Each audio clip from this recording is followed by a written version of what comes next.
ലോക chess Olympiad India തൂത്തുവാരിയപ്പോൾ ഇന്ത്യയുടെ ഏറ്റവും തുറുപ്പുചീട്ടായിട്ടുള്ള ഗുകേഷ് കളിച്ചിട്ടുള്ള ഒരു കിടിലൻ ഗെയിമാണ് നമ്മൾ കാണാൻ പോകുന്നത്. ഇത് ഫസ്റ്റ് ബോർഡിലാണ് ഗുകേഷ് കളിക്കുന്നത്. ഈ ഗെയിം നടന്നിരിക്കുന്നത് ഇന്ത്യയും യു എസും തമ്മിലാണ്.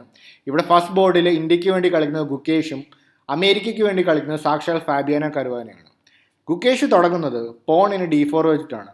ഫാബിയാനോ നൈറ്റ് F6 കളിക്കുന്നു, C4 E6. അപ്പോൾ ഇത് ഇന്ത്യൻ ഗെയിമിൻ്റെ ഈസ്റ്റ് ഇന്ത്യൻ ഡിഫൻസ് ആണ്. G3 കളിക്കുന്നു. അപ്പോൾ ഇവിടെ ഓൾറെഡി ഇവിടെ ഫാബിയാനോനെ സർപ്രൈസ് ചെയ്യുകയാണ് ഇവിടെ ഗുകേഷ് കാറ്റാലൻ ഓപ്പണിംഗ് വെച്ചിട്ട്. D5 കളിക്കുന്നു, ബിഷപ്പിന് G2ലേക്ക് കളിക്കുന്നു. അപ്പോൾ ഇത് കാറ്റാലൻ ഓപ്പണിങ്ങിൻ്റെ ക്ലോസ്ഡ് വേരിയേഷൻ ആണ്. നൈറ്റ് C6 കളിച്ചിട്ട് ഇവിടെ ഗുകേഷിനെ കുറച്ച് കൺഫ്യൂസ് ചെയ്യാണ് ഇവിടെ ഫാബിയാനോ. കാരണം ഇവിടുത്തെ മോസ്റ്റ് പോപ്പുലർ മൂവ്സ് എന്ന് കഴിഞ്ഞാൽ ഒന്നെങ്കിൽ ബിഷപ്പിനെ E7 കളിക്കുക, അല്ലെങ്കിൽ പോൺ വെച്ച് ഇവിടെ വെട്ടുക, D ടേക്ക് C4, ഇതും അല്ലെങ്കിൽ ബിഷപ്പിന് B4 ചെക്ക്. ഇതൊക്കെയാണ് ടോപ്പ് 3 മൂവ്സ്. പക്ഷേ ഇവിടെ ഗെയിമിൽ നൈറ്റ് C6 ആണ് കളിക്കുന്നത്. നൈറ്റ് F3 കളിക്കുന്നു ഗുകേഷ്. ഇവിടെ റൂക്കിനെ B8 കളിക്കുന്നു. ഇതിൻ്റെ ഐഡിയ എന്ന് പറഞ്ഞു കഴിഞ്ഞാൽ ഈ ബിഷപ്പിൻ്റെ ഈ ലോങ് ഡയഗണലിൽ നിന്ന് മാറി റൂക്കിന് കുറച്ചുകൂടെ സേഫ് ആയിട്ടിരിക്കാൻ വേണ്ടിയാണ് കരുവാന ഇങ്ങോട്ട് കളിക്കുന്നത്. പോൺ വെച്ച് വെട്ടുന്നു. ഇവിടെ പോൺ വെച്ച് നേരെ തിരികെ വെട്ടണതിന് പകരം കരുവാന ആദ്യം ഒരു ചെക്ക് കൊടുക്കുന്നു. നൈറ്റിനെ ഇവിടെ C3 കളിക്കുന്നു. ഇവിടെയാണ് ഇനി തിരിച്ച് പോൺ വെച്ച് ഇവിടെ ഫാബിയാനോ തിരിച്ച് വെട്ടുന്നത്. ബിഷപ്പ് G5 കളിച്ച് ഈ നൈറ്റിനെ അങ്ങ് പിൻ ചെയ്യുന്നു. ബിഷപ്പിനെ ഓടിച്ചു വിടാൻ നോക്കുന്നു. അപ്പോൾ ബിഷപ്പ് പുറകോട്ട് പോകുന്നതിന് പകരം ബിഷപ്പ് ടേക്സ് F6 കളിക്കുന്നു. ബിഷപ്പ് ഇവിടേക്ക് പോയി കഴിഞ്ഞാൽ കാര്യമൊന്നുമില്ല. കാരണം എന്താണ്, ഇവിടെ G5 വന്നിട്ട് ഇവിടെ ഈ ബിഷപ്പ് ഇവിടെ ലോക്കായി പോകും. അപ്പോൾ അതുകൊണ്ട് തന്നെയാണ് ഇവിടെ ബിഷപ്പ് വെച്ചിട്ട് നൈറ്റിനെ വെട്ടുന്നത്. ക്യൂൻ വെച്ച് വെട്ടുന്നു. ഇവിടെ ക്യാൻസൽ ചെയ്യുന്നു. അപ്പോൾ ഇനി ഇവിടെ ഗുകേഷ് ത്രട്ടൻ ചെയ്യുന്നത് ഈ ഒരു നൈറ്റ് വെച്ചിട്ട് ഈ പോണിനെ വെട്ടാനാണ്. അപ്പോൾ അതുകൊണ്ട് ഈ ഒരു ബിഷപ്പ് വെച്ച് നൈറ്റിനെ വെട്ടിയെടുക്കുന്നു, തിരിച്ച് വെട്ടിയെടുക്കുന്നു. ബ്ലാക്ക് എന്തായാലും ക്യാൻസൽ ചെയ്യുന്നു. ഗുകേഷ് നൈറ്റിനെ റീറൂട്ട് ചെയ്തിട്ട് പോൺ സ്ട്രക്ചർ സ്ട്രോങ് ആക്കാൻ നോക്കുകയാണ്. ഭാവിയിൽ ഇവിടെ E4 ഒക്കെ പോലത്തെ പുഷ് ചെയ്തിട്ട് നൈറ്റിനെയും കൂടെ ആക്ടിവേറ്റ് ചെയ്യാനാണ് ഇവിടെ ഗുകേഷിൻ്റെ ശ്രമം. അപ്പോൾ ഫാബിയാനോയും ഇതേ രീതിയിൽ മാറി ഈ നൈറ്റ് മാറുന്നതോടെ C6 C5 ഒക്കെ വരാവുന്നതാണ്. E3 കളിക്കുന്നു. ഇതിൻ്റെ ഐഡിയ ഒന്ന് D4 ഇവിടെ സ്ട്രോങ് ആക്കി വെക്കാനും വേണമെങ്കിൽ C4 കളിക്കാമെന്നുള്ള രീതിയിലാണ്. എന്താണ് ഉദ്ദേശം എന്ന് നോക്കാം ഗുകേഷിൻ്റെ. ബിഷപ്പിന് E6 കളിക്കുന്നു. ക്യൂന് A4. അപ്പോൾ ഇതിൻ്റെ ഉദ്ദേശം വ്യക്തമാണ്. എന്താണ് കാര്യം, A7 പോണിലേക്ക് അറ്റാക്ക് ചെയ്യാനാണ്. A6 കളിക്കുന്നു. അപ്പോൾ E4 കളിച്ച് എന്തായാലും ഗുകേഷ് സെൻറ്ററിൽ ബ്രേക്ക് ചെയ്യുന്നു. ഇവിടെ ഫാബിയാനോ C5 ആണ് കളിക്കുന്നത്. അപ്പോൾ ഇതിൻ്റെ ഐഡിയ ഇപ്പോൾ ഒരു പക്ഷേ ഇങ്ങനെ ഈ പോൺ വെച്ച് ഈ പോണിനെ വെട്ടിക്കഴിഞ്ഞാൽ എന്ത് സംഭവിക്കും, അങ്ങനെ ഒരു വേരിയേഷനും ഉണ്ട്. ഇങ്ങനെ വെട്ടിക്കഴിഞ്ഞാൽ നൈറ്റ് വെച്ച് വെട്ടും. പക്ഷേ ഫാബിയാനോയ്ക്ക് ജസ്റ്റ് ക്യൂൻ G6 പോയാൽ മതി.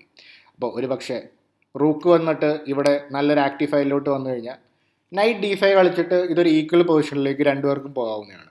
പക്ഷേ ഫാബിയാനോ നേരെ ആ ഒരു പോണിനെ ഇവിടെ വെട്ടി കൊടുക്കത്തില്ല. കാരണം എന്താ വെച്ച് കഴിഞ്ഞാൽ നൈറ്റ് ഒരു പക്ഷേ ആക്റ്റീവ് ആവുമെന്ന് വിചാരിച്ചിട്ടായിരിക്കും. ഫാബിയാനോ കളിക്കുന്നത് C5 ആണ്, കൂടുതൽ അറ്റാക്ക് കൊണ്ടുവരാൻ വേണ്ടിയിട്ടാണ്.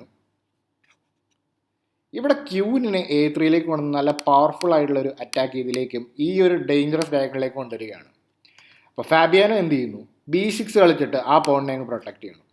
Rook B1. അപ്പോൾ പ്രഷർ പതുക്കെ ബിൽഡപ്പ് ചെയ്യാണ് ഗുകേഷ്. റൂക്കിനെ ഇവിടെ ആ ഒരു ഡയഗണലിൽ നിന്ന് മാറ്റുന്നു. ഈ നൈറ്റിനും പ്രൊട്ടക്ഷനാണ്. അപ്പോൾ ഇനി ക്യൂനിനൊക്കെ മാറാവുന്നതാണ് ഇനിയും. ഇവിടെ പോൺ വെച്ച് വെട്ടുന്നു. അപ്പോൾ ഇവിടെ എന്താണ് ഇവിടെ ബ്ലാക്ക് കളിക്കുന്നത്, ഫാബിയാനോ ഇവിടെ കളിക്കുന്നത് വളരെ സ്ട്രോങ് ആയിട്ടുള്ള ഇൻട്രസ്റ്റിംഗ് ആയിട്ടുള്ള ഒരു D4 എന്നുള്ള മൂവാണ്. എന്തുകൊണ്ടാണ് ഇവിടെ പോൺ വെച്ചെടുക്കാതിരുന്നത്? പോൺ വെച്ചെടുക്കാൻ വേണമെങ്കിൽ പക്ഷേ ഈ ഒരു വേരിയേഷനിൽ ആദ്യം ഇങ്ങനെ ഒരു എക്സ്ചേഞ്ച് നടക്കും. ഇങ്ങനെ വെട്ടിയതിന് ശേഷം ക്യൂൺ ടേക്ക് C5. ഇവിടെ റൂക്ക് B2 ഒക്കെ വന്നിട്ട് ഇത് കുറച്ച് അനോയിങ് ആയി പോകും. കാരണം എന്താണ്, ഈ നൈറ്റിന് ഇവിടെ നിന്ന് മാറണം. ഇവിടെ ആകെപ്പാടെ പ്രശ്നമാവും. ഇവിടെ ബ്ലാക്കിന് കുറച്ച് ആക്റ്റീവ് പ്ലാൻസ് കിട്ടുകയും ചെയ്യും. അപ്പോൾ ഇത് വേണമെങ്കിൽ ഇങ്ങനെയും പോകാമായിരുന്നു. പക്ഷേ ഈ ഒരു മൂവിന് ശേഷം ഫാബിയാനോ പോണിന് D4 കളിക്കുന്നു. അപ്പോൾ ഈ ബിഷപ്പ് കുറച്ചും കൂടെ ആക്റ്റീവ് ആവുകയാണ്. അത് മാത്രമല്ല ഈ ഒരു ഇപ്പോൾ റീക്യാപ്ചർ ചെയ്ത് കഴിഞ്ഞാൽ ക്യൂവിന് നല്ല പൊസിഷനിലോട്ട് വരാൻ പറ്റും. ഇവിടെ ഗുകേഷ് C4 കളിക്കുകയാണ്. അപ്പോൾ എങ്ങാനും ഗുകേഷ് ഈ പോണിനെ വെട്ടിയാൽ എന്ത് സംഭവിക്കും, ഇതിനെ വെട്ടിക്കഴിഞ്ഞ് കഴിഞ്ഞാൽ ക്യൂൻ വെച്ച് തിരികെ വെട്ടും. ഇനി നൈറ്റ് B3 കളിച്ച് ക്യൂവിനെ ഓടിക്കാൻ നോക്കിയാലോ, ആദ്യം ബിഷപ്പ് വെച്ച് നൈറ്റിനെ വെട്ടും, തിരിച്ച് റൂക്ക് വെച്ച് വെട്ടിക്കഴിഞ്ഞാൽ പോൺ വെച്ച് തിരികെ വെട്ടും. അപ്പോൾ ഇതിൻ്റെ ഐഡിയ ഈ ഒരു പോൺ കുറച്ചും കൂടെ സ്ട്രോങ് ആവും. വേണമെങ്കിൽ റൂക്കിനെ ഈ രണ്ട് റൂക്കുകളെ കണക്ട് ചെയ്തിട്ട് നല്ലൊരു പാസ് പോൺ ഉണ്ടാക്കാവുന്നതാണ്. പക്ഷെ വൈറ്റിനും ആ രീതിയിൽ ഡിഫെൻഡ് ചെയ്യാവുന്നതാണ്. ഇങ്ങനെയൊക്കെ വന്നിട്ട് റൂക്ക് C3 കളിച്ചിട്ട് ഡിഫെൻഡ് ചെയ്യാവുന്നതാണ്.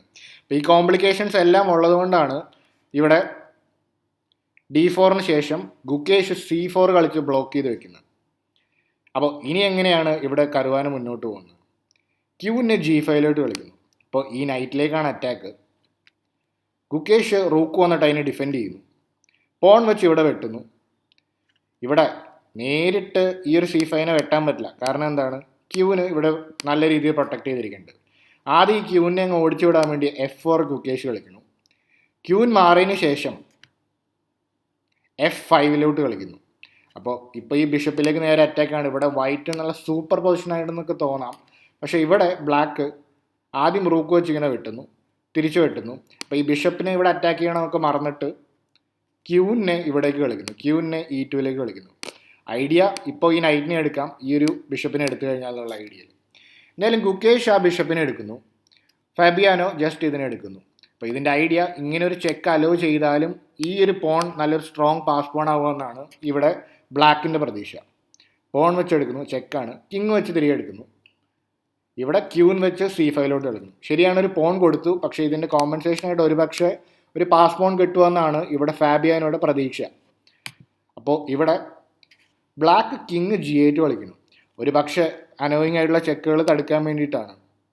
എന്നാൽ ഇവിടെ തൽക്കാലം ചെക്കൊന്നുമില്ല. ഈ നൈറ്റ് നല്ല രീതിയിൽ ഇതൊക്കെ ഗാർഡ് ചെയ്തിരിക്കുന്നുണ്ട്. ഇപ്പം കിങ് എന്തായാലും G8 കളിക്കുന്നു. ഇവിടെ റൂക്കിനെയും കൂടെ കളിയിലേക്ക് കൊണ്ടുവന്ന് ഒരു പക്ഷേ ഈ ഒരു F7 അറ്റാക്ക് കൂട്ടാൻ വേണ്ടിയിട്ടാണ്. കിങ് എന്തായാലും H7 പോകുന്നു. Queen E5. ഇതൊരു ബ്യൂട്ടിഫുൾ മൂവാണ്.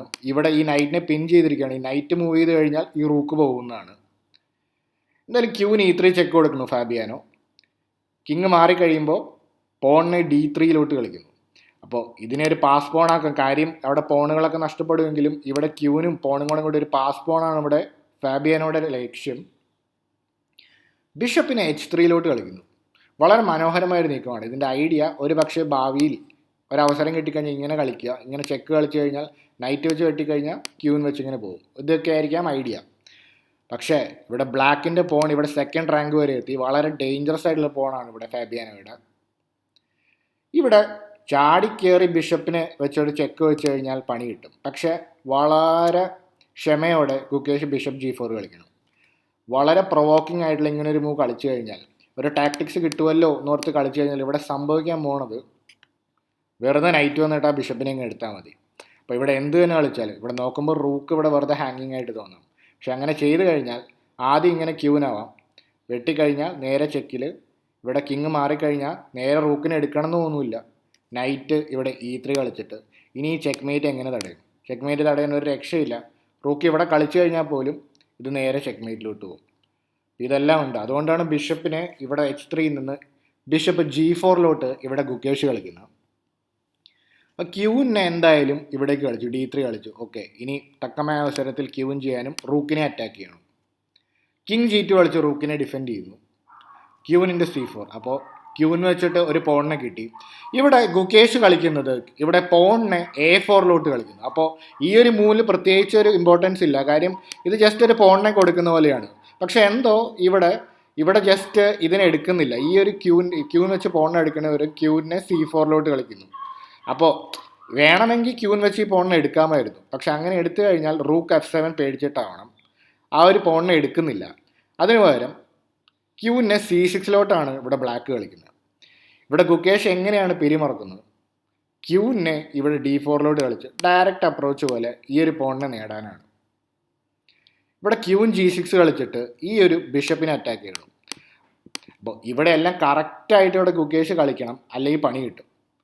ഗുകേഷ് ഇവിടെ ഒരു പക്ഷേ ബിഷപ്പിനെ F3 കളിച്ച് ഡിഫെൻഡ് ചെയ്യാൻ നോക്കിക്കഴിഞ്ഞു കഴിഞ്ഞാൽ, ആ ഒരു ബിഷപ്പിനെ അങ്ങനെ ഡിഫെൻഡ് ചെയ്യാൻ നോക്കിക്കഴിഞ്ഞാൽ നൈറ്റ് C6 കളിച്ചിട്ട് ക്യൂവിനെ അറ്റാക്ക് ചെയ്യാം. ഇവിടെ ക്യൂവിന് വെച്ച് പോണിനെ എടുത്താൽ നൈറ്റിന് E5 കളിച്ചിട്ട് നൈറ്റിന് ഒരു സെൻട്രൽ സ്ക്വയർ കിട്ടുകയും ചെയ്തു. കാര്യം ഒരു പോൺ നഷ്ടമായെങ്കിലും ഇവിടെ നൈറ്റൊക്കെ ആക്റ്റീവായി. പക്ഷേ ഇവിടെ ഗുകേഷിനോടാണ് കളി. ഇവിടെ ഒരു ബിഷപ്പിനെ റിട്രീറ്റ് ചെയ്യണതിന് പകരം വളരെ ആക്റ്റീവായിട്ടുള്ള ദ മോസ്റ്റ് ആക്യുറേറ്റ് മൂവാണ് ഗുകേഷ് കളിക്കുന്നത്. റൂക്കിനെ F4 കളിച്ചിട്ട് എല്ലാം ഡിഫെൻഡ് ചെയ്യുന്നു. ഈ പോണിനെ ഡിഫെൻഡ് ചെയ്യുന്നു, ഈ ബിഷപ്പിനെ ഡിഫെൻഡ് ചെയ്യുന്നു. ക്വീൻ G5 കളിക്കുന്നു. ഇവിടെ H4 കളിച്ചിട്ട് ക്യൂവിനെ ഓടിക്കാൻ നോക്കണം. ക്യൂൻ തിരികെ പോകുന്നു. അപ്പോൾ ഇനി സമാധാനമായിട്ട് ഈ പോണിനെ വന്ന് വെട്ടിയെടുക്കാം. റൂക്ക് B8 കളിക്കുന്നു. ക്വീൻ D7 കളിച്ചിട്ട് ഈ ഒരു നൈറ്റിലേക്ക് അറ്റാക്ക് ചെയ്യണം. അപ്പോൾ ആ നൈറ്റിലേക്ക് അറ്റാക്ക് ഉള്ളപ്പോൾ ഈ ഒരു ബിഷപ്പിലേക്ക് നേരെ തിരിച്ച് അറ്റാക്ക് ചെയ്ത് നോക്കുകയാണ് ഇവിടെ ബ്ലാക്ക്. ബിഷപ്പ് E6 കളിക്കണം. അപ്പോൾ ഇവിടെ വൈറ്റിന് ഓൾറെഡി വളരെ സ്ട്രോങ് ആയിട്ടുള്ള പൊസിഷനാണ്. റൂക്ക് B6 കളിച്ചിട്ട് ഈ ഒരു ബിഷപ്പിനെ അറ്റാക്ക് ചെയ്യാൻ നോക്കണം. ഇവിടെ വളരെ സൈലൻ്റ് ആയിട്ടുള്ളൊരു ബിഷപ്പ് F7. അപ്പോൾ ക്യൂനിലേക്ക് അറ്റാക്കാണ്. അപ്പോൾ ക്യൂനിന് ഇവിടെ തന്നെ നിൽക്കണം, അതല്ലെങ്കിൽ ഈ ഒരു നൈറ്റ് ഇവിടെ വീഴുന്നതാണ്. അതുകൊണ്ട് ക്യൂനിനെ ഇവിടെ D6 കളിക്കണം.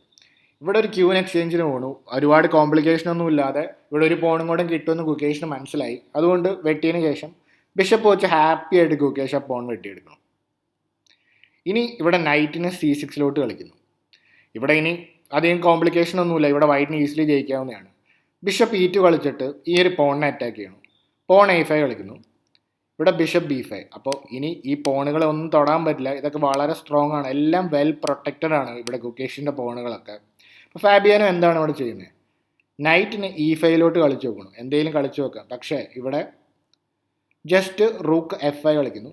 റൂക്ക് E6 ശേഷം കിങ് F2. ഈ ഒരു പൊസിഷനിൽ ഇവിടെ ഫാബിയാനോ കരുവനോ റിസൈൻ ചെയ്യുകയാണ്. കാരണം വേറൊന്നുമില്ല, ഓൾറെഡി 2 പോണുകൾ ഇവിടെ ഗുകേഷിന് കൂടുതലാണ്. നല്ല പവർഫുൾ ആയിട്ടുള്ള ബിഷപ്പ് ഉണ്ട്, സെയിം കളർ ബിഷപ്പാണ് പോണിൻ്റെ. അപ്പോൾ ഈ പാസ് മോൺസും തടയാൻ ഇവിടെ ഫാബിയാനോയ്ക്ക് പറ്റില്ല. അപ്പോൾ അതുകൊണ്ട് ഈ പൊസിഷനിൽ ഫാബിയാനോ കരുവനോ റിസൈൻ ചെയ്യുകയാണ്. അപ്പോൾ കുറേ നാളുകൾക്ക് ശേഷമാണ് ഇങ്ങനെ ഒരു വീഡിയോ ചെയ്യുന്നത്. പലതരം തിരക്കുകളായിട്ട് കുറച്ച് തിരക്കായിപ്പോയി. അപ്പോൾ കൂടുതൽ ഇൻട്രസ്റ്റിംഗ് ഗെയിംസും കൂടുതൽ അനാലിസിസുമായിട്ട് നമുക്ക് വീണ്ടും കാണാം. അപ്പോൾ അടുത്ത വീഡിയോയിൽ കാണാം.